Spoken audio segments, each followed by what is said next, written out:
Hello folks, Ben McLean here. I'm back with Berlin's longest running comedy vlog where we interview the headliner at our next Go West Comedy Showcase, which is Wednesday, April 12th, and we're going to have the fantastic Tera Kilbride. Yay! Looking forward to it. Come on out. We're going to dive right in with the questions, Tera. Something controversial to start. What's your favorite German supermarket? Oh, none of them.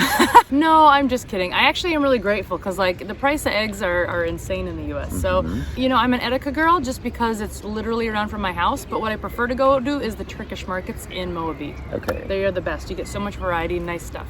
And super cheap prices normally. Super cheap prices, yes. Now, you've been performing in one way or another basically your whole life. Yeah. What do you think was your breakthrough performance as a child? My breakthrough performance was when I was 18 and in college. Okay. And I was offered a very glamorous role as an opener for the band Mannheim Steamroller, so a big Christmas orchestra.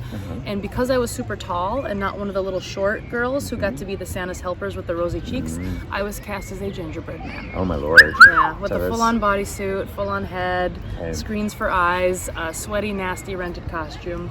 And ever since then, I knew I was destined for fame. You are known for being excellent at crowd work. What's one of the weirdest things that an audience member has confided in you when you've done crowd work? This isn't, you know, necessarily the most hilarious moment, but for my solo, shameless plug, it's called Happy Accident. I do a whole crowd work section and then I deliver my material. It's about 35-40 minutes of jokes. We take a break and then people can write slips on a sheet of paper and I riff off of them. So one audience, mental health is important to me. One audience shared a poignant moment from her mental health symptoms, and we found a way to make it touching and funny, and then I recommended a podcast. Fantastic. And I think that's a real talent as a comedian to bring a serious topic back into something that people can relate to by laughing in some way. Exactly. Yeah, laughter's healing. You're from the US. Yes. Are you from Minnesota? I claim Minnesota because I lived there for about 18 years. Okay. But I was born in North Dakota, which is like, I think I looked it up, the 4th most rural state in the U.S. What is a food that you miss from there that people should know about? Bison burger, North Dakota. Bison burger, really tasty. Okay. Yeah, they still have wild buffalo in North Dakota and wild horses. Chase them down and rope them down and get them. Put some buns around them and off you go. Okay. Exactly. Haven't tried the horse burger yet, but I think that would be controversial. That's a bit safe, you know, whatever. Vegans are welcome at the show, folks. Don't worry. There's everyone. Exactly. You're doing the right thing. I'm doing the wrong thing.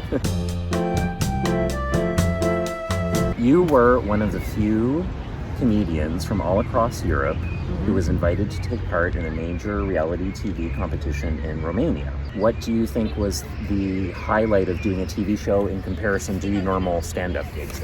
Well, it was a pressure situation, so I think that's always good for building character. I don't love a competition necessarily, but what competitions do is that they build that inner resiliency that you need to be able to perform under pressure. So for me, it was an exercise in that, and it was a hell of a lot of fun. Also, I mean, if you have someone doing your makeup and your wardrobe and like, you know, picking at your clothes and making sure you look great, you just feel like a fancy celebrity. I had the glam, I had the glamour, and that whole experience makes me feel like I'm going to be the next comedy Beyonce.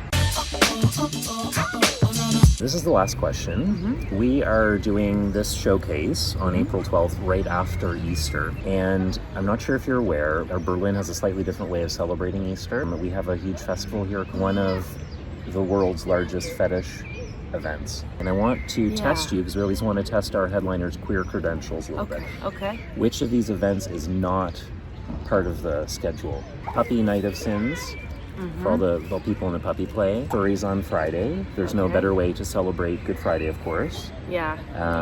Be bad on Good Friday. Or, this sounds a bit strange, Disturbia, a Rihanna-themed dance party. You know, I mean, Rihanna, I just saw her Super Bowl performance, and I am obsessed. At the same time, Germans are slow to adopt new habits, so I'm not sure they would have been so quick to put it there. So it's really a debate between the puppies and the Rihanna. I'm sorry to say, we will still allow Tera to headline at the show, but it's actually Furries on Friday, which is not the real event. The fetish community, and a lot of those guys, they like their pop princesses. And this just goes to show that there is room for everybody in our scene, and also at our comedy show, because we are at one of Germany's oldest LGBTQIA+ organizations, but we have an amazing diverse lineup. including this superstar, Hell yeah. but also Simone Gonzales and Josh, who's one of the finalists in the Berlin New Stand-Up Award this year. So come check them out on Wednesday, April 12th. It's going to be hosted by the amazing Simone Hudson, who's going to run a halftime quiz where you can win prizes, and we're raising money for Ukraine and for the performers. Your donations actually go to pay the performers, which is fantastic. So hope to see you there. Get your tickets at gowestcomedy.com. Can't wait. See you there.